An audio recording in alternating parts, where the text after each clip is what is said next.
Sebenarnya musibah itu bisa dihindari atau memang itu yang harus kita terima dari Allah gitu Pak Ustadz? Gimana Pak Ustadz? Ya, kalau musibah itu sudah terjadi ya Allah yang akan memilih mana yang terhindar, mana yang tidak terhindar. Allah sudah menuliskan cerita. Sudah beberapa waktu itu ditulis yang ini mati, yang ini mati, yang ini kecelakaan, yang ini kena kebakar, yang ini itu sudah ditulis, kemudian baru dimunculkan musibah tersebut oleh Allah Ta'ala. Nah, kalau musibah ini memang ya kita harus pahami bahwa itu dari perbuatan kita sendiri. Jadi saya tidak menyalahkan yang terkena musibah, tidak. Kita akan membahas tentang Quran ya, termasuk musibah itu dari mana. Nah itu kan orang baik itu kan di mata manusia kelihatannya baik. Betul. Itu kan orang-orang susah kan di mata manusia. Semua orang di mata Allah Ta'ala itu kaya semua sebenarnya. Cuma di mata manusia itu ada yang merasanya di mata manusia itu baik, di mata manusia itu susah, di mata manusia itu cacat, kan seperti itu. Betul. Di mata manusia itu ya begitu-begitu, itu kan mata manusia sebenarnya. Tapi di mata Allah Ta'ala itu sudah itu menjadi suatu kesempurnaan. Dia yang diberi rizki yaitu disempurnakan oleh Allah Ta'ala, walaupun rezekinya sendiri menjadi ujian bagi dirinya. Allah menjadikan orang tersebut itu susah, ya susahnya itu menjadi ujian bagi dirinya. Bagaimana dia mensikapi susahnya. Bukan Allah itu mendolimi dia dengan susahnya, enggak juga. Nah apa yang dia kerjakan itulah yang tertulis, kemudian Allah nanti akan memberikan takdirnya waktu demi waktu, entah itu takdir hariannya, takdir mingguan atau bulan atau tahun. Allah akan memberikan takdirnya. Nah, sebelum Allah memberikan takdir, Allah itu memberikan petunjuk agar orang itu dekat pada Allah Ta'ala. Allah memberikan petunjuk agar orang itu dekat kepada Allah. Nah itu bisa nggak itu dijadikan satu antara petunjuk dari Allah, kemudian dia kerjakan menjadi suatu kebaikan, dan akhirnya Allah memberikan takdir untuk seseorang tersebut. Dia mau susah, dia mau kaya, dia mau normal tubuhnya atau anaknya tidak normal tubuhnya. Itu sebenarnya Allah sudah mengetahui dan mencatat, dan ada beberapa hal yang memang dijadikan salah satunya musibah. Bagaimana cara menghindari itu Pak Ustadz? Kalau misalnya yang mengena pada misalnya diri saya sendirilah, agar saya yang mana yang kena keluarga saya terhindar dari yang mana? Contoh misalnya yang mana nih yang mengena tadi nih? Misalnya contohnya nih Pak Ustadz, apa namanya, anak itu susah diatur misalnya. Kan itu saya menganggapnya itu ya sebagai musibah aja. Musibah dan ujian ini kan kadang-kadang susah kita mau memilah-milah ya Pak. Yang membuat kita susah itu musibah lah. Iya, walaupun kalau saya ujian nggak berani, saya anggap itu musibah dari. Apakah mungkin itu bisa dihindari Pak Ustadz? Ya kalau sudah terjadi ya harus diperbaiki. Kan itu musibah yang bentukannya tidak dalam bentuk yang crash gitu kan, enggak ya, bentuk yang sehari-hari itu kan harus diperbaiki. Kalau itu persoalan harus diperbaiki, kan kekuatan iman yang dipertaruhkan ceritanya. Kapan waktunya Pak Ustadz kita memperbaiki supaya terhindar dari musibah? Apakah ada batasan-batasan umur atau sejak dini harus mulai kita rubah? Petunjuk dari Allah Ta'ala setelah orang tersebut itu ngerti. Nah itu setelah itu ya startnya di situ. Orang mendengarkan kajian itu bukan orang mau masuk surganya, tapi orang mendengarkan kajian, siapa yang memberikan kajian itu adalah cara untuk bisa difahami, dimengerti, dikerjakan. Nah, nanti kalau itu sudah dikerjakan, di antara orang-orang yang datang dalam kajian, kan keinginannya beda-beda. Nah, kalau sudah keinginannya beda-beda itu ya nanti beda-beda nanti kalau pada saat di akhirat. Ada yang memang dia itu besok itu langsung masuk surga. Ya ada kalau dia itu paham betul. Ada yang dia itu bisa aja dia masuk neraka, kemudian besok mendapat syafaat Rasul, sehingga nanti masuk surga ada. Ada juga dia yang orang Muslim yang masuk neraka terus nggak bisa masuk surga. Nah, kenapa? Dia melakukan kemusyrikan nggak pernah mohon ampun. Dia merasa dirinya Tuhan. Dia juga tidak pernah mohon ampun bahwa apa yang diajarkan itu sebenarnya menjadikan dirinya itu Tuhan. Contoh orang membaca ini nanti sukses. Nah itu kan dirinya Tuhan sudah. Nggak boleh itu Pak. Kan boleh aja. Ajarannya kan banyak yang ngajarin orang yang sudah kelihatannya hebat-hebat. Ya, kita pikir aja secara real kita pikir Allah itu memberikan itu pada porsinya. Yang dilihat oleh Allah Ta'ala porsinya itu macam-macam. Nggak cuma kelihatan soleh di mata manusia. Dia orangnya amanah apa enggak, kesolehan dia sehari-hari bagaimana. Dia kalau diberi amanah rezeki besar itu dia sendiri sombong, ujub, riya enggak. Kemudian istrinya itu takabur enggak. Istrinya itu malah menjerumuskan dia pada jalan sesat enggak. Itu kan Allah sudah menulis. Apa namanya? Allah juga akan menulis nantinya. Kalau memang dia imannya bagus, kemudian istrinya ngerongrong, ya dia nggak akan dikasih walaupun dia itu baca ini, baca itu, ya nggak dikasih karena Allah mau menyelamatkan iman si hambanya itu. Kan begitu salah satunya. Nggak bisa seperti itu terus dikebyahuyah baca ini bisa. Nyatanya itu dibaca ini, baca itu juga itu tetap biasa-biasa aja, nggak ada yang istimewa. Nah, kenapa seperti itu? Nah, itulah yang bermain Tuhan-Tuhanan. Dia merasa dirinya Tuhan. Apapun bentuknya. Dia merasa dirinya Tuhan. Dia sadar atau tidak sadar, dia itu merasa dirinya Tuhan.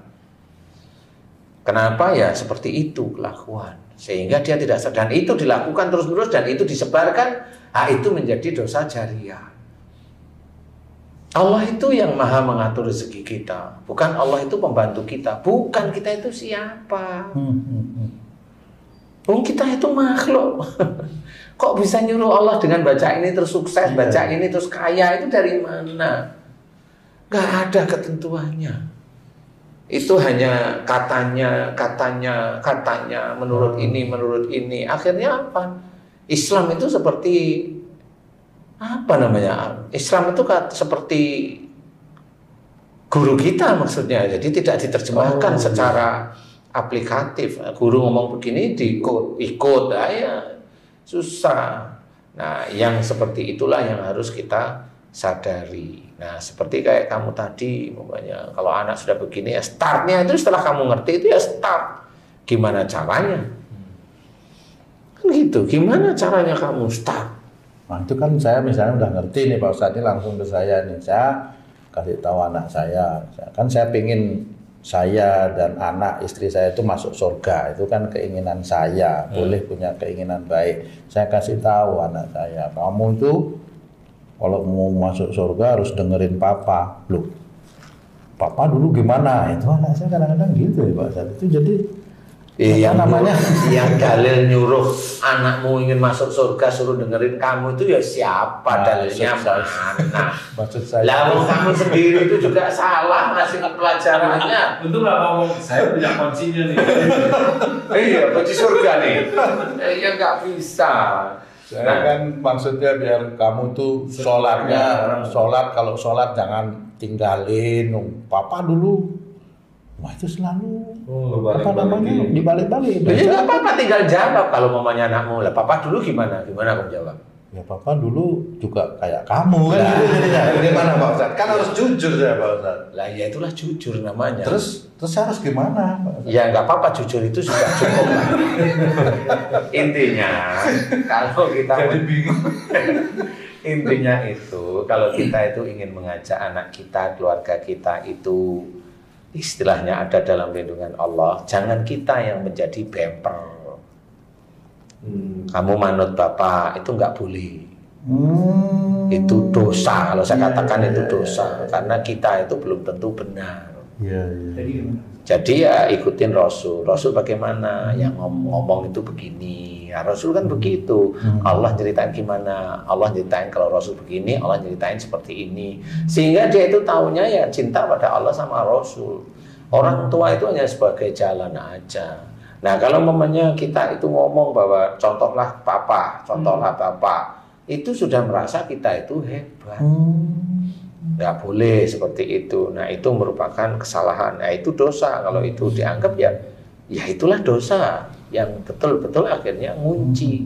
Merasa kita itu ngerti, merasa kita mampu, merasa kita itu sudah bisa apa-apa. Ya emang nggak boleh seperti lah. Kalau anaknya ngomong begitu normal. Karena apa ya? Karena tahu. Iya kan? Coba kalau bapaknya ngomong, coba kamu ini jalanin ini. Suatu ketika ngaji didengerin, salah nak bacanya. Jangan juga biasa-biasa aja, salah nak. Ini dituntun, anak belum bisa baca Quran dengan tertib, dengan lancar. Ya kita ngerti, namanya juga belajar baca kan ya seperti itu. Wong kita itu lahir ya di Jawa atau di Indonesia, bukan di Arab. Lahir di Arab ya lahir itu Bahasa Arab. iya langsung. Kadang-kadang malah bisa assalamualaikum. Ya, ya namanya tempatnya beda ya beda. Jadi kita juga ada ujian untuk menjadikan kita itu tidak memaksa keluarga kita, tetapi tetap aja kita ajak. Kan beda memaksa dengan mengajak itu kan beda. Sehingga itu yang harus kita kerjakan. Nah, untuk menghindarkan musibah-musibah yang seperti itu, biar anak itu nurut dengan orang tua. Nurutnya itu bukan pada orang tua. Kalau anak nurut pada orang tua itu bisa aja anaknya itu soleh atau soleha. Jadi dia itu hormat pada orang tua. Jadi kalau hormat pada orang tua, sebenarnya dia tahu orang tuanya itu kelakuannya nggak karu-karuan. Tapi karena dia itu dengar, dia tahu bahwa dia sebagai seorang anak harus nurut sama orang tuanya. Nah orang tua yang kelakuannya murad-marid itu dia tetap santai aja nurut walaupun tidak kecuali kalau diajak musyrik, nah baru dia menolak.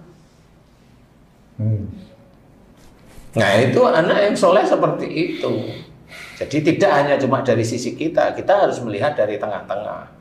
Kalau anak masih bilang, dulu papa gimana, nah berarti memang anak ini belum apa-apa.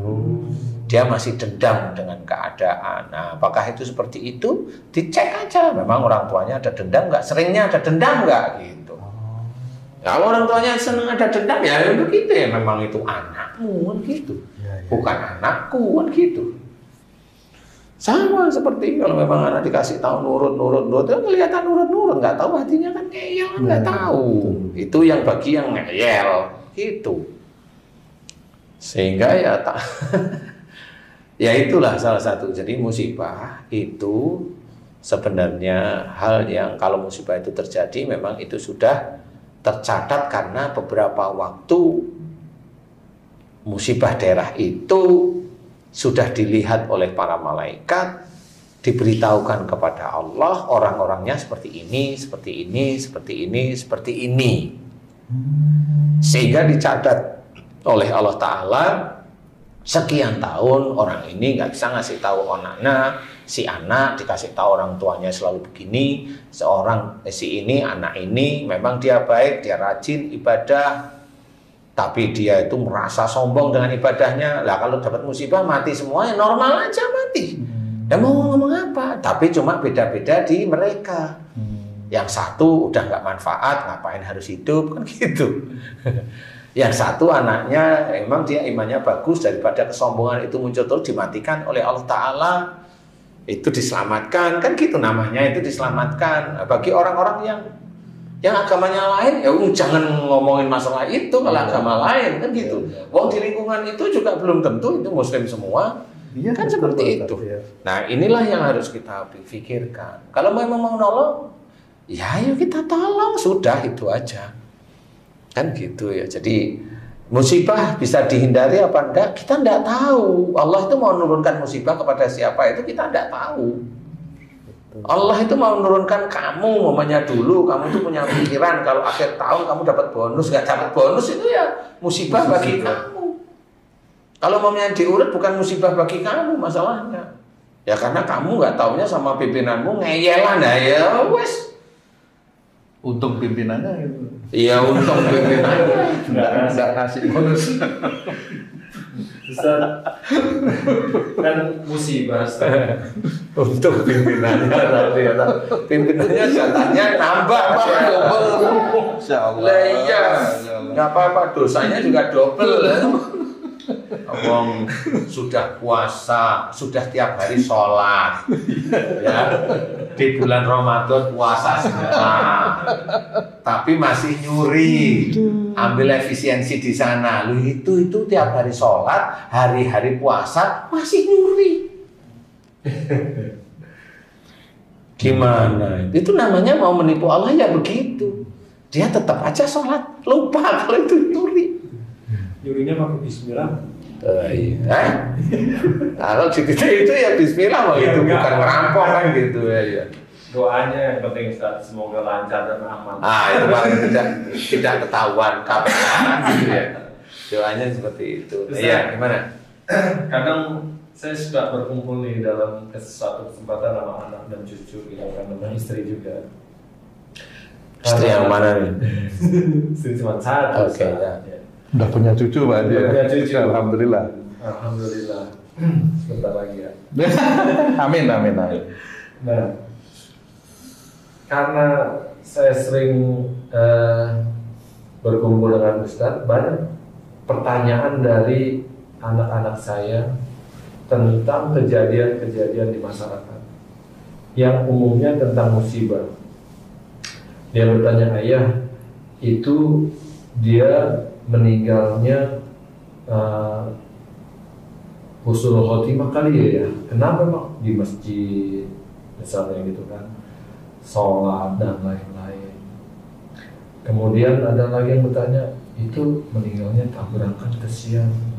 Mereka bertanya, itu sebenarnya apa, kesalahan apa sih yang dilakukan, akhlak apa yang kurang di mata Allah sehingga meninggalnya seperti itu, atau akhlak apa yang bagus di mata Allah sehingga meninggalnya begitu. Di masjid, pada lagi sholat gitu. Di tempat yang baik lah. Masjid kan tempat yang baik. Insya Allah ya. Nah, caranya juga lagi mau sholat. Betul. Gitu kan. Apakah yang amalan apa yang suka dikerjakan sehingga meninggalnya seperti itu? Apakah itu udah ciri halus surga gitu seperti itu? Ya udah, nanti gampang saya tanyain ke Pak Ustadz. Enggak gampang, sulit itu. Gampangnya karena saya ketemu pagi mereka banyak yang sulit juga. Aduh, kalau ketemu Ustadz nih kapan bisa ketemu gitu kan? Nah, hal-hal seperti ini saya sampai bersyukur pada Allah, ya Allah, tetapkanlah saya selalu dekat dengan Ustadz. Amin. Kan? Sehingga bisa bertanya keluh kesah dari saya, keluarga, semua, sehingga ada solusi yang harus dijalankan. Seperti itu, Ustaz. Iya, kalau seorang itu meninggalnya atau matinya itu tabrakan, ini orangnya biasanya keras. Keras terhadap? Keras kalau diberi masukan, nasihat itu dilawan istilahnya. Kalau dia itu meninggalnya belum di umur 45, berarti dia dulunya kalau dikasih nasihat sama orang tua berani. Berani itu bisa berani melawan, bisa. Tapi kuncinya yang tabrakan itu melawan. Kuncinya di melawan. Kalaupun umpamanya dia beberapa akhir atau tahun ini dia itu kelihatan soleh, bisa aja. Dia kan soleh, dia ke masjid terus, tapi kematiannya tabrakan. Ada yang jawab lagi, nah itu kan hanya Allah. Ya, memang namanya kematian kan hanya Allah ya. Betul. Tapi yang bisa dipelajari adalah dulu dia melawan nggak, kalau dia ngasih prosesnya. Nah, kenapa seperti itu? Nah, Allah mau menunjukkan sebenarnya dia sebelum tabrakan ini dia ditunjukkan musibah-musibah kecil. Tanda-tanda bahwa kamu itu masih ada kesalahan sama orang tuamu. Tapi manusia kan nggak ngerti biasanya. Jadi tanda dari Allah Ta'ala ini mereka nggak tahu, dikiranya ya hidup manusia ya biasa begini. Supaya ngerti itu yang harus sulit tuh. Supaya ngerti paling tidak itu ya datang ke kajian-kajian yang sering membahas tentang akhlak, perilaku, keimanan. Kemudian lah ya memang jarang. kemudian apa yang terjadi kalau cerita para nabi, kemudian kan seperti itu kita itu bisa belajar. Contoh Fir'aun itu kan menganggap dirinya Tuhan. Ya kita kan harus memahami yang dianggap Tuhan itu apa. Dia bisa menghukum, dia bisa ini, dia bisa ini, ya berkuasa kan gitu. Nah di titik itu, kemudian dia bisa ini, bisa itu, begitulah. Nah di zaman sekarang itu Fir'aun itu juga banyak sebenarnya yang notabene dirinya sendiri Muslim. Ya Fir'aun itu banyak, sehingga menyuruh kamu kerjain ini, kalau enggak mutasi, ya, kan gitu. Itu kan Fir'aun itu Perilaku yang menyerupai. iya. Namanya sih bukan Fir'aun, namanya itu siapa gitu ya. Perilakunya sudah mirip-mirip. Ya mirip lah. Lah itu kan sebenarnya dia ada darah dari Fir'aun sebenarnya. Nah ya seperti itu. Nah ini nggak pernah dikasih pelajaran para akhlak itu, cerita dalam Quran itu adalah yang harus kita pelajari. Sifat-sifat mereka itu kayak apa. Bukan kalau ini kita menghujat dasar Fir'aun kamu lah. Padahal itu hanya mulut aja pengen ngomong dia itu Fir'aun kan begitu. Saya khawatir di rumah ada Fir'aun nih, tukang nyuruh. Fir'aun itu laki, Pak. Fir'aun itu laki. Sifat itu. Itu memang betul. Tapi Fir'aunah. Oke, Iya itu Fir'aunah itu. Ya kan gitu, bener gak sih? Nah kalau Haji gimana? Bener gak sih? Saya bilang Fir'aunah. Nah iya, nyuruh tugasnya apa ya? Jadi intinya adalah orang itu rata-rata Muslim, ini kita bicarakan orang Muslim itu jarang belajar. Dia belajar hanya untuk dirinya yang enak menurut dirinya. Dia tidak belajar bahwa dirinya itu siapa, posisinya di mana, dengan Allah bagaimana, itu nggak ngerti. Nah, disinilah yang harus kita ketahui bahwa sifat-sifat tidak baik itu sendiri akan menyeret seseorang itu menuju ke arah ketidakbaikan. Jadi yang meninggal dengan tabrakan, ya dia keras dulu. Kalau dia diberi masukan oleh Allah Ta'ala dengan musibah-musibah kecil, dia nggak tahu. Ya nggak tahu karena kajiannya hanya cuma kajian biasa yang tidak pernah membahas tentang kehidupan. Membahasnya ilmu, ya nggak apa-apa ilmu. Tapi kan kalau saya, belajarlah dengan banyak guru. Sehingga akan menambah wawasan, bukan titik inti satunya, wawasan aja. Nah, kalau memang dia hanya cuma satu guru yang apa? Kebal, nah ya kan nggak bisa. Guru punya ilmu kebal ya begitu-begitulah kelakuannya, ya. Guru ilmu pelet ya begitu-begitu.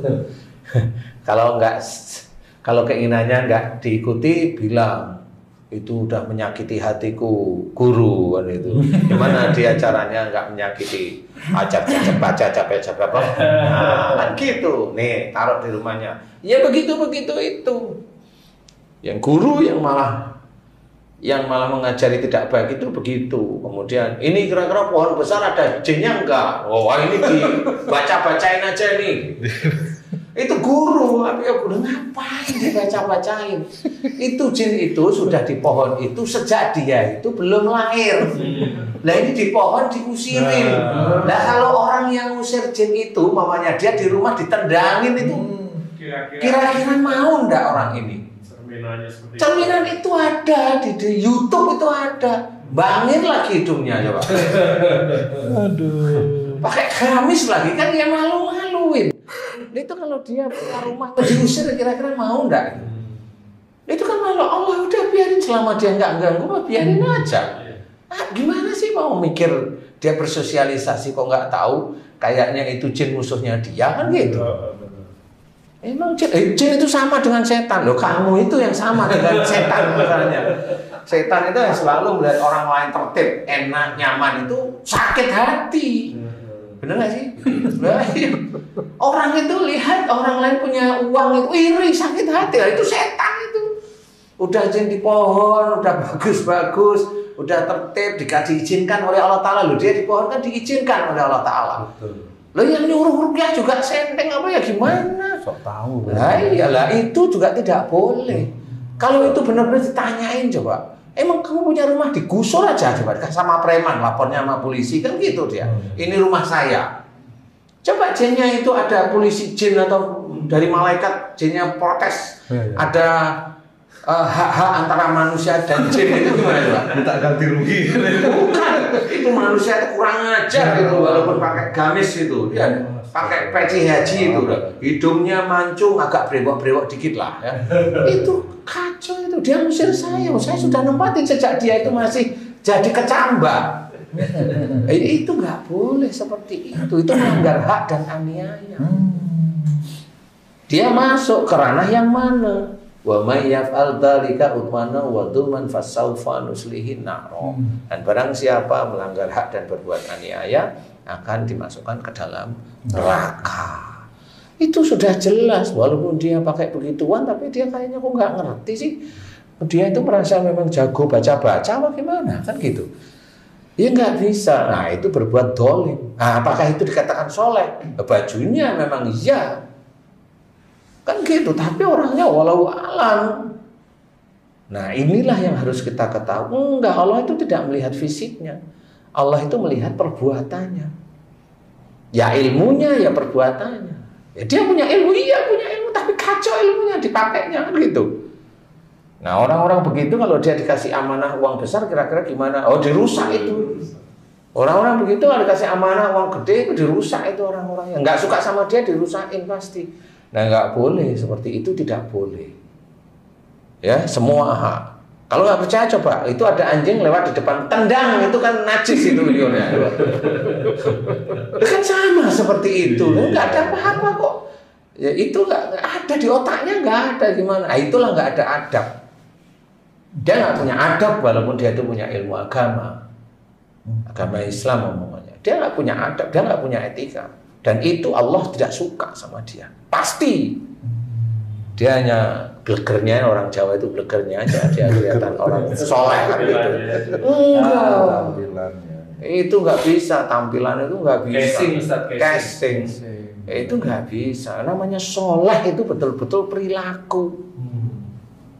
Betul-betul perilaku. Ada saudara kita itu melakukan kesalahan. Itu kita mau memberikan nasihat. Itu dilarang kok di dalam taklim. Itu aja harus dikasih tahu dan tahu harusnya. Bukan asal ngomong ya dia pertimbangkan. Itu ada dalilnya. Masa kayak gitu diusirin semua? Ya kan gitu semua. Wah, kalau dia punya anak perempuan gitu. Kalau dia anaknya diperkosa boleh nggak dia? Kan nggak boleh seperti itu. Dia bilang nggak boleh lah. Kamu juga asal-asalan semaunya sendiri. Ya, itulah orang yang semaunya sendiri. Walaupun dia itu irungnya bangir gitu. Saya jadi khawatir nih kalau ada sahabat beriman yang nggak ngerti sudah melakukan seperti itu mohon ampun minta maafnya gimana tuh Ustaz? Ya mohon ampun lah pada Allah Ta'ala dan dirubah Terhadap makhluk Allah ya. Ya minta maaf, datengin dia seperti pada sahabat. Iyalah. Makanya. Iyalah. Gimana coba? Lah wong banyak guru-guru kita itu kalau orangnya itu masih hidup datangin dan minta maaf. Lah itu kalau dia ngusirin jin, ke datangin jinnya minta maaf. Kalau saya gitu, jin nggak pernah nganiaya dia, nggak pernah ini dia, loh kok dianiaya, lo ngapain? Itu kan memalukan itu, memalukan Islam. Islam itu tidak seperti itu. Nah inilah ya, kalau dia besok umpamanya mendapatkan musibah ya normal. Kalau saya jawab normal. Kenapa? Oh, musibah itu sudah dijelaskan. Musibah itu dari perbuatan tanganmu sendiri. Kalau begitu mah normal. Nggak perlu dikatakan yang aneh-aneh. Dia ilmunya juga tahu kan begitu. Nggak bisa kita seperti itu aniaya namanya. Nggak boleh. Wong nggak ganggu kok. Kan gitu. Anakmu tak culik. Kamu siapa? Aku jin. Jin mana? Jin pohon yang baru kamu beli. Nah itu kan jelas ya ngomong. Aku jin pohon yang kemarin kamu beli itu. Lah ya nggak bisa kayak begitu gitu loh. Itu kan jelas ya. Tapi terus nggak ada apa-apa, nggak ada culik, nggak ada ini, kemudian diusir lah. Yo. Lawang dia itu yang membeli, dia ngizinin membeli, kemudian taruh situ, kemudian suruh musir jin umpamanya loh ya. Loh itu kan dia salah. Lah kenapa pohon itu kamu beli kemudian kamu musir-musir mereka? Kan begitu, sama aja kamu beli lahan itu kemudian ada di Kruyuk disuruh usir. Mau memang kamu? Iya. Nggak mau, janganlah berbuat dolim seperti itu. Jangan. Itu dolim, beneran dolim. Apapun bentuknya itu dolim. Jangan kerjakan. Dan itu orang yang seperti itu tidak akan dia meminta maaf. Kenapa saya bilang tidak akan? Karena dia punya kesombongan. Hatinya keras, kaku, darahnya kental. Karena apa? Dia punya kesombongan di situ. Karena dia merasa aku ahli ini, gitu. Dia munculkan seperti itu. Nah itulah yang saya bilang. Itu seperti bayi mencret ya, seperti itu. Asal aja ya. Asal aja, ada bayi kan nggak bisa ngomong, ngerti-ngerti mencret, selesai gitu. Nah itulah, kalau kita ingin menghindarkan diri dari musibah, ayolah berbuat baik. Dijelaskan, walatul kubi aidikum ila tahlukat. Dan janganlah kamu menjerumuskan dirimu dengan perbuatanmu ke dalam kebinasaan. Berarti orang itu biasanya dia sejak dulu, sejak akhir baliknya itu sudah mendesain kematiannya. Allah itu tinggal ngizinkan. Yang nggak kematian apa? Dia mendesain dirinya untuk mencari uang. Nah, akhirnya Allah mengizinkan. Ada yang diizinkan, ada yang tidak.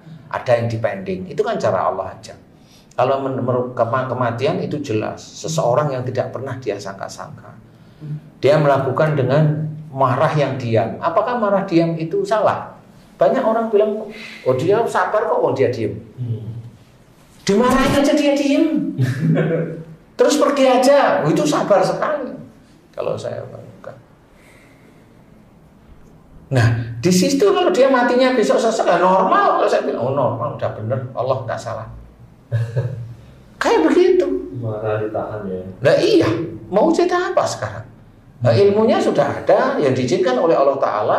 Saat ini ya sudah jelas dijelaskan. Kita harus belajar tentang akhlak, kita harus belajar tentang perilaku, kita juga harus belajar tentang tauhid, dan itu berbarengan semuanya. Tidak akhlak itu beda dengan tauhid, enggak, sama menyatu. Makanya walatul kubi aidikum ilah tahlukat. Di sini ditambahkan lagi, ayat ini belum selesai, wa asinu, dan berbuat baiklah. Nah ini Allah sudah memberikan kunci juga, bahwa kalau seseorang melakukan perbuatan tidak baik, dia seperti mendesain kematiannya. Nah, kenapa mendesain kematiannya? Makanya dari salah satu ayat, wa ma asabakum min musibatin fa bima kasabat aydikum. Apa saja musibah yang kau terima itu disebabkan dari buah tanganmu sendiri. Buah tangan berarti ini dosa. Kalau seseorang mendapatkan musibah berarti ini salah satunya dari dosa dia. Kalau dosa ini terus dilakukan terus-menerus, dia sudah dikasih sakit ini dikasih. Tapi dia itu masih ngeyel. Ya wajar kalau dia matinya seperti itu. Ya kan? Makanya wa asinu, dan berbuat baiklah. Innallaha yuhibbul muhsinin, maka sesungguhnya Allah menyukai orang-orang yang berbuat baik. Nah, berbuat baik itu harus dengan baik karena Allah. Itu seperti itu. Kalau orang meninggal tabrakan, ya kurang lebihnya seperti itu yang saya ketahui. Walaupun saya tidak menghujat yang mati karena tabrakan, enggak. Itu memang sudah takdir Allah. Nah, kalau matinya itu di tempat-tempat yang baik, ya bisa aja dia itu berdoa dan meminta kepada Allah Ta'ala agar matinya itu di tempat yang baik.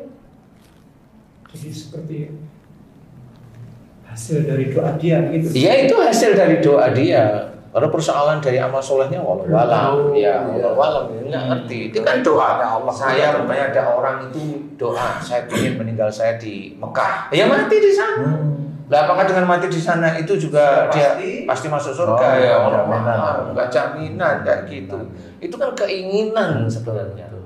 Dan banyak orang yang punya keinginan seperti itu. Dia punya keinginan seperti itu. Boleh punya keinginan, tapi persoalan surga itu tidak karena keinginan dia terus tercapai, enggak bisa. Saya mau masuk surga. Saya mau masuk surga. Loh, kok kayak Allah itu pembantu gitu ya. Loh ya enggak seperti itu, ada cara-cara masuk surga itu, ada cara-cara. Bagaimana kalau mamanya dia itu ahli puasa, dia masuk dari pintu ini, dia ahli sholat sunnah dia masuk pintu ini, dia ahli ini dia masuk pintu ini. Lah kalau dia ahli semua masuk pintu yang mana? Bingung jawabnya gitu. Kan bingung jawabnya, habis masuk keluar lagi, masuk lagi, keluar lagi, masa begitu sih? Berulang-ulang ya. Iya, jadi kita harus memahami bahwa kematian seseorang itu memang kadang-kadang di situ kelihatannya baik. Kita tidak boleh melihat bahwa itu dari sisi jeleknya, memang tidak boleh. Tapi mendoakan agar memang dia diampuni dosa-dosanya, itu hal yang sudah disunahkan lah seperti itu. Tapi persoalan dia masuk surga apa enggak, kita tidak tahu. Kita tidak tahu. Seseorang punya keinginan matinya itu nanti di masjid pada waktu sholat, itu punya keinginan. Karena apa? Enggak taunya di rumah itu bikin masalah aja istrinya. Lah kan capek dia capek di rumah itu capek, sehingga dia itu di masjid terus biar apa? Menghindar nggak ribut sama istrinya. Wah, akhirnya kan doa di situ, pulang itu ya makan ke masjid lagi, pulang ke masjid. Oh, itu soleh dia di masjid terus loh. Lah kan orang taunya dia di masjid, nggak tahu hati sama otaknya, nggak taunya kalau di rumah teradungi terus sama istrinya. Lah ya kan capek lama-lama. Masih mending si laki-laki itu nggak nikah lagi. Lah kalau punya uang dilebihin nikah lagi itu. Gitu. Ya Ji. Musibah yang seperti itu Allah sudah maha detail ya Ustaz. Betul. Pesawat misalnya jatuh, kemudian yang satunya matinya seperti ini, yang satu matinya seperti ini, yang satunya enggak mati misalnya. Allah detail. Allah sudah detail. Maha teliti. Iya, Allah maha teliti. Jadi istilahnya saya pernah betul ya. Saya punya teman ya, namanya teman kan macam-macam ya. Teman yang non muslim. Dia naik pesawat Cessna berdua. Dua-duanya non muslim. Jatuh dari ketinggian 1.500 meter, jatuh ke tanah, mesinnya mati. Nggak mati kok orang dua itu. Tapi setelah itu mati. Setelah beberapa lama. Bertahun-tahun maksudnya. Mati. Dua-duanya mati. Mati yang satu teman saya kena gula. Yang satunya mati karena saya nggak tahu matinya. Nggak tahu, saya dikabari. Saya tahu kalau itu dua-duanya teman saya. Normalnya kan wajarnya mati gitu. Dari pohon kelapa ya, mati. Kan gitu. Jadi kenapa Allah menyelamatkan yang itu? Ini non muslim saya tahu. Saya kenal itu teman saya. Nggak mati. Bener nggak mati? Lah kenapa? Gitu loh. Ya kan menjadi penguji yang lain. Ya kali dia masih punya tanggungan anaknya atau siapa, misalnya nggak ngerti cara Allah ya. Makanya Allah memberikan seperti itu. Kalau memang ada seorang muslim yang meninggalnya begini, itu sudah takdirnya sudah diteliti sama Allah Ta'ala. Serius, makanya coba kita itu berpikir yang logik tetapi tidak keluar dari syariat. Logik tapi tidak keluar dari syariat. Ya seperti itu. Jangan kita hanya cuma dia pasti masuk surga. Loh, yang bilang pasti masuk surga itu Allah. Kalau dia orang itu ngomong dia pasti masuk surga, dosa, dia bermain Tuhan, dia sudah. Siapapun orangnya, mau yang hidungnya kayak kiting atau hidungnya bangir, nggak boleh seperti itu. Itu haknya Allah. Tapi kalau dia membuka di umum kalau dia pasti masuk surga, salah. Awang dia sendiri itu tahu musibah dari mana nggak ngerti, dia tahu sakit orang itu dari mana nggak bisa jawab. Kok dia bisa masuk surga? Sakit itu di depan mata manusia masih ketok dilihat, masih kelihatan dilihat sakit. Surga itu kita itu nggak pernah, belum pernah ke sana. Lo kok iso yakin dia pasti masuk surga itu dari mana? Wong sakit di depan mata ada yang koreng itu nggak sembuh-sembuh aja nggak bisa jawab kok dia kok. Gimana caranya bisa sembuh? Nol geruduk. Sampai ngeces nilainya juga nggak bisa jawab. Malah di rupiah itu ada jinnya di sini. Ngapain? Ya nggak bisa itu. Pakai logika. Sebenarnya. Nah disinilah harusnya kita itu memahami bahwa Islam itu sebenarnya real. Sebenarnya real. Cuma kita itu umpamanya kita aja yang belum nyampe. kuasa Allah gini. Sebenarnya banyak ayat yang menceritakan ya normal Allah memberi ini, normal ini ayatnya ada. Normal Allah memberikan begini, ini ayatnya ada, normal aja. Tapi bagi orang yang nggak tahu, wah itu memang kuasa Allah. Memang kuasa Allah. Tapi sebagian sudah tahu. Makanya kalau umpamanya orang pusing, wah itu kuasa Allah. Ya memang betul. Tapi kalau saya tanya, pusingnya sebelah mana? Saya tunjuk, insya Allah kamu sering lakuin ini. Nah, yang sering ngelakuin itu hilangkan. Nah, nanti kan pusingnya hilang, insya Allah. Nah, dari situ kan dia mulai belajar lurus. Sebenarnya kan di situ-situ. Nah, kenapa dia itu selalu suudzon disuruh hilangin? Nah, karena suudzon itu nggak boleh. Nah, dia kerjain terus ya pusing lama-lama.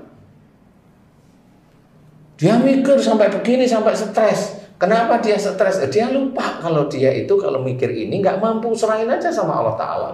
Tapi orang-orang tertentu dia nggak mampu, pikir aja terus ya stres lama-lama. Kena skizofrenia. Nah, sudah kena skizofrenia, nggak ada yang tahu skizofrenia. Namanya tahu, tapi pengobatannya nggak ngerti. Hanya kasih obat penenang.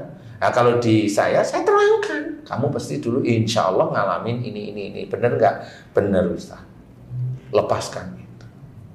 Ikhlaskan pada Allah Ta'ala. Nah, baru setelah ikhlas, jin yang menjadikan skizofrenia, menjadikan halusinasi itu paham dia, keluarlah dia dari tubuhnya. Ya alhamdulillah pasien yang seperti itu diberi kesembuhan oleh Allah Ta'ala. Normal itu real. Bukan saya baca-baca, enggak, saya doain agar dia diampuni dosa-dosanya, rata-rata seperti itu. Setelah doa itu diselesaikan, alhamdulillah kalau Allah memberikan kesembuhan dan banyak kesembuhan, ya alhamdulillah itu dari Allah. Saya hanya cuma mendoakan masalah kesembuhan dari Allah Ta'ala. Kalau dia sendiri dikasih tahu dia ini kamu sering gini, dia enggak akan sembuh, ya sudah biarin aja. Wong dia menolak kebaikan yang sebenarnya saya berikan, sama seperti mamanya dia menolak disuruh sholat, dia nggak mau, disuruh puasa, dia nggak mau, disuruh sedekah, nggak mau. Ya kalau besok matinya masuk neraka ya normal aja. Kok kamu nggak ngomong-ngomong? Kok kamu nggak paksa aku? Lah ya orang ya sudah nikmati aja neraka kalau saya gitu. Karena apa? Ya Allah sudah memberikan pengetahuan kepada Nabi. Kalau orang tidak mau menjalankan perintah Allah Ta'ala, Rasulullah itu memang tidak bertanggung jawab terhadap orang tersebut. Pada saat itu memang hanya menyampaikan. Saya juga sudah saya sampaikan, nggak mau, udah biarin aja. Nggak mau apa? Mau saya paksa? Nggak mau saya. Bukan keluarga saya paksa. Enggak. Kalau keluarga saya agak saya tegasin. Ini bukan dimarahin, ditegasin. Enggak, saya tegasin. Nggak perlu marah. Insya Allah seperti itu, Pak Haji. Jadi intinya kalau memang itu meninggalnya di tempat baik ya alhamdulillah kan gitu ya. Tapi persoalan surga itu persoalan Allah Ta'ala. Karena kita juga tidak dekat dengan orang itu. Lebih dekat lagi ya pasangannya, entah itu istrinya, entah itu suaminya, itu lebih tahu. Tetapi karena pengen pasangannya dilihat orang baik, ditutup-tutupi, kan begitu. Ya nggak apa-apa ditutup-tutupi. Makanya yang berhak tahu surga dan neraka itu hanya Allah. Dia nutupin ya nggak apa-apa. Dia kan hanya menutupin aib pasangannya. Nggak apa-apa, boleh, silahkan. Tapi kalau itu bisa menjadi pelajaran bagi kita untuk menuju surga di akhirat kelak, ayo belajar. Ayo belajar. Sudah banyak orang yang kena kesurupan rata-rata emosionalnya tinggi, kaku, ini dan itu. Banyak kena sihir normal. Kita kembalikan, jangan emosional, jangan marah, jangan kaku, jangan ini. Selesai itu didoain biasa, alhamdulillah diberi kesembuhan sama Allah Ta'ala. Normal. Padahal dia udah bertahun-tahun udah dikini, dibacain ini, sampai saya baca itu udah capek, udah cari yang lain gitu. Nah kalau dia itu merasa yang paling benar, silakan aja cari. Buktiin aja beneran berapa jam kamu baca itu. Kan begitu. Dan besok diulang lagi, muncul lagi, besok diulang lagi, muncul lagi. Bisa nerangin kenapa itu muncul lagi. Kalau kamu nggak nerangin ya kamu nggak ngerti. Bahwa kamu baca-baca itu kamu nggak ngerti. Sama seperti asal naik mobil. Kamu itu nekat ngomong bisa naik mobil. Padahal setelah naik mobil nggak ngerti, ya nggak jalan-jalan, kan gitu.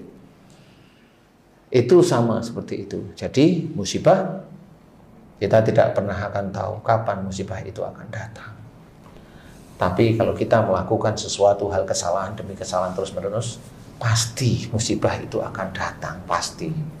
Cuma datangnya kapan, kita tidak tahu. Itu miliknya Allah. Hari, jam, menitnya, detiknya itu milik Allah. Kita nggak tahu. Tapi musibah itu insya Allah akan datang kalau tinggal waktunya aja yang belum tahu, kalau kita mengerjakan sesuatu yang jauh dari jalan Allah ya. Gimana? Musibah itu insya Allah akan datang kalau kita jauh dari jalan Allah.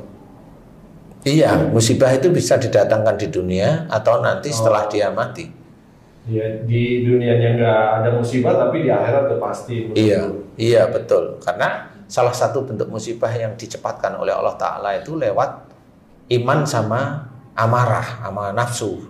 Amarah, kuncinya amarah, yaitu yang selalu saya amati. Orang yang amarah itu kemudian imannya itu cukup lumayan bagus, musibahnya akan dipercepat datang. Justru dipercepat. Imannya bagus, dipercepat. Iya. Supaya cepat-cepat dia Taubat kepada Allah. Iya. Itu cara Allah begitu. Makanya itu rasa sayang Allah itu seperti itu. Tapi kalau imannya kurang bagus, kemudian dia nggak pernah sakit, nggak pernah dapat musibah, nah itu imannya memang kurang bagus. Dia sholat hanya cuma sekedar sholat, menggugurkan kewajiban. Disangkanya dia udah jalan yang baik, karena tidak ada sakit. Dia juga nggak tahu sholatnya itu untuk apa, nggak ngerti. Dia pasti tahunya sholat biar masuk surga. Dia tahunya hanya itu. Cuman sholatnya. Iya. Ngeri juga Ustaz ya. Sehat terus, nggak pernah pusing, nggak pernah sakit, nggak pernah ini, mikirnya nggak pernah melakukan kesalahan seperti yang Ustaz bilang itu. Iya. Ada orang yang badannya gede, dia merasa kuat, gizinya terjamin. Dia baru bilang, oh saya nggak pernah sakit. Geledak dia kena COVID. Nah kenapa? Mulutnya nggak bisa dijaga. Allah lewat itu kok. Lewat sakit itu lewat itu aja. Itulah untuk membongkar kesombongan. Ada Allah dul, ada Allah dul, kan gitu. Jadi jangan berkata yang merasa dirinya itu hebat. Apa ini dari tubuh? Oh nggak bisa. Masih mending dia nggak dimatikan sekarang. Kalau dia dimatikan, dipikir dia nggak punya dosa. Banyak yang belum dimohonkan ampun, banyak.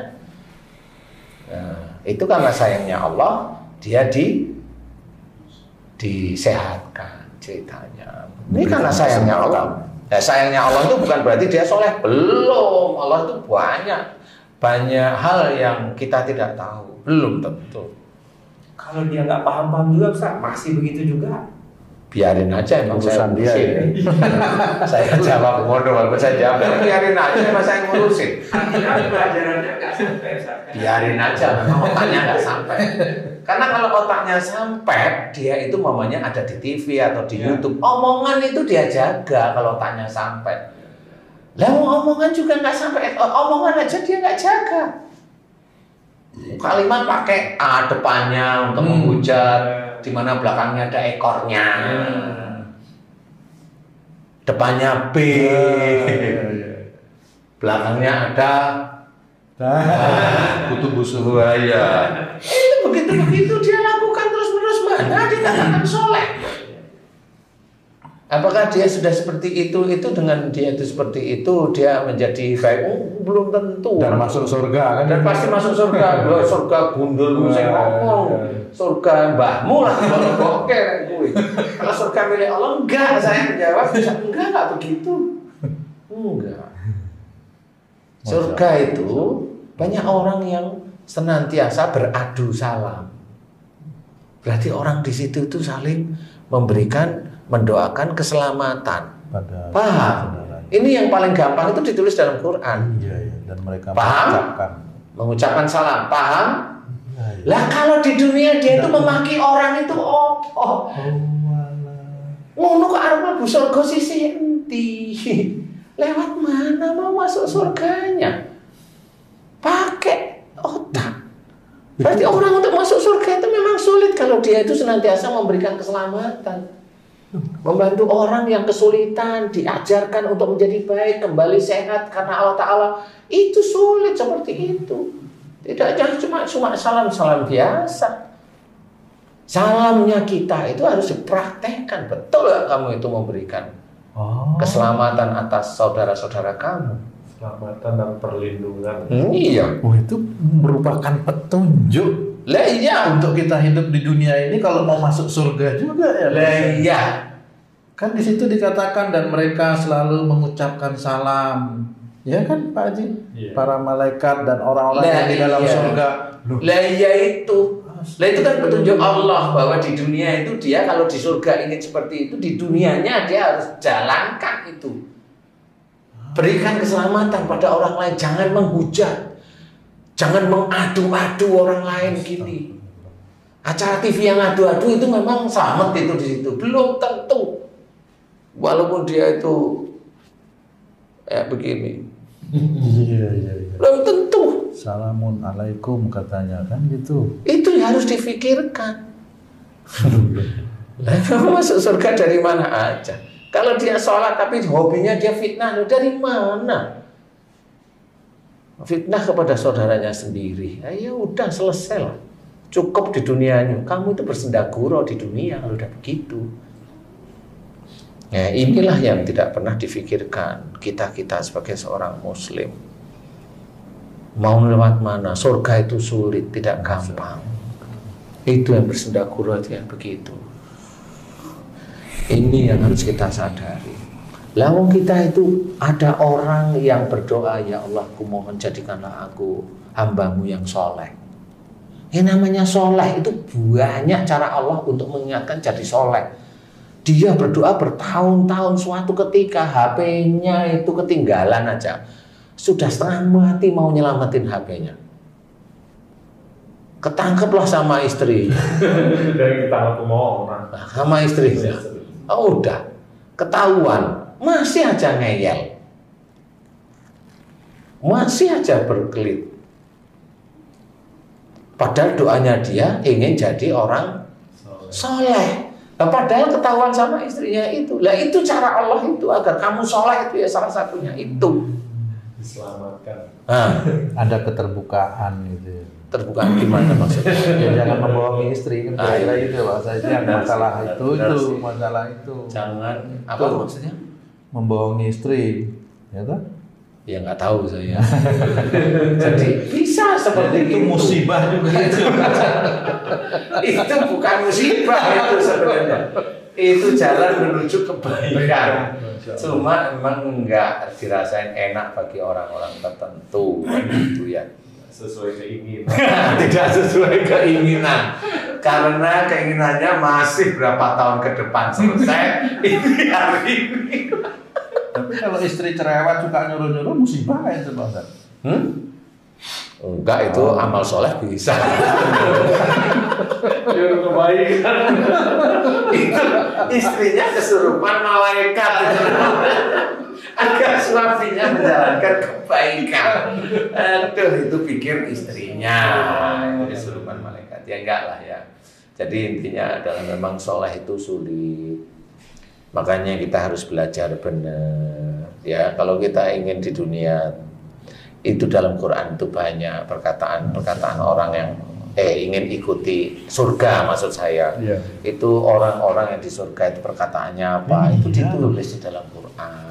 Memang. Orang yang selalu mendoakan, saling mendoakan keselamatan, kan begitu. Iya. Lah kalau ingin masuk situ, coba di dunia emang kamu seperti itu. Ya salamnya sudah benar. Emang apa perbuatan sehari-hari kamu itu keselamatan? Bukan. Nah, itu aja. Nah, kita sekarang gimana? Kita tunjukkan kalau kita itu memang mencoba untuk memberikan keselamatan atas izin Allah Ta'ala. Kan gitu. Gimana caranya? Kalau ada teman kita punya aib, tutup. Jangan diomongkan. Kalau dia itu masih ditutup nggak bisa, biarin aja. Yang penting kita nutup aja. Biarin aja, Allah nanti yang akan memberikan cara gitu, seperti itu. Itu yang harus kita ketahui. Makanya siapa yang apakah dia hanya bergerak dengan memberikan pelajaran dakwah aja dia masuk surga? Wallahu a'lam, belum tentu. Masih banyak pelajaran lain. Dari memberikan pelajaran sedekah, kadang-kadang itu sedekah itu sendiri juga. Kalau sudah sekarang sedekah ingin punya pesantren, punya pesantren, wah ini kayaknya kurang ini suruh sedekah lagi orang-orang. Lah wong dia dulu nyuruh sedekah aja sama orang-orang itu juga lupa siapa yang dulu itu sering memberikan sedekah kepada dia atau pesantrennya. Yang dia ingat-ingat itu yang gede-gede. Iya. Nah itu juga akhirnya menjadikan nafsu seseorang itu untuk mengerjai orang lain agar menyuruh sedekah. Untuk kadang sebagian itu malah untuk diri sendiri. Nah itu memang nggak bisa disalahkan dari sisi manusianya, tapi salah di sisi Allah, kan seperti itu. Jadi kenapa kayak kalau bersedekah ya udahlah, jangan banyak lah istilahnya ya, bersedekah itu ya jangan mengingat-ingat lagi. Intinya ya udah lepas saja. Jangan ditampakkan ya jangan, atau dia punya keinginan ya nggak usah. Kalau itu dia punya keinginan ini sedekah di titik-titik tertentu lah dia sendiri ada masalah seperti itu. Kalaupun umpamanya sedekah itu bisa menghilangkan musibah, umpamanya suatu ketika orang yang bersedekah atau nyuruh sedekah itu kena musibah, kena sakit, lo kan katanya menghilangkan, katanya bisa menghindarkan dari musibah. Nah itu dari titik mana? Nah ini harus kita ketahui agar kita itu lebih hati-hati di dalam melakukan sesuatu perbuatan, baik yang perbuatan baik, apalagi jangan sampai kita melakukan perbuatan yang Allah itu tidak suka. Ya, jadi tidak suka. Jadi belajar untuk tidak. Intinya adalah bagaimana kita tahu bahwa menghindarkan musibah, ya sudah berbuat baik aja. Amin. Kalaupun nanti Allah itu menyinggol, mengingatkan dari sisi itu, bertanyalah pada orang yang tahu kekurangan saya di hadapan Allah Ta'ala apa.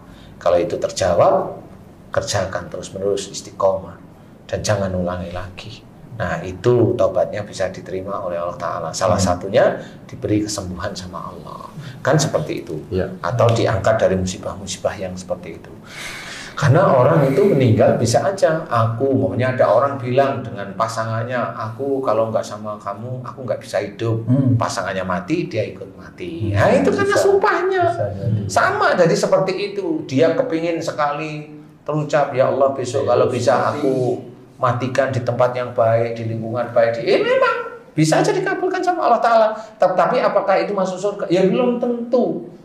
Surga itu banyak kriterianya, bukan hanya mati di titik itu, kan gitu ya. Jadi, tapi kita juga tidak boleh mengejek orang lain.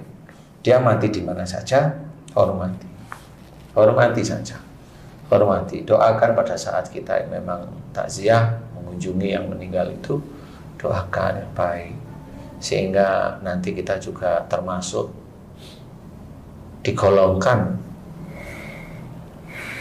orang baik oleh Allah Ta'ala. Amin.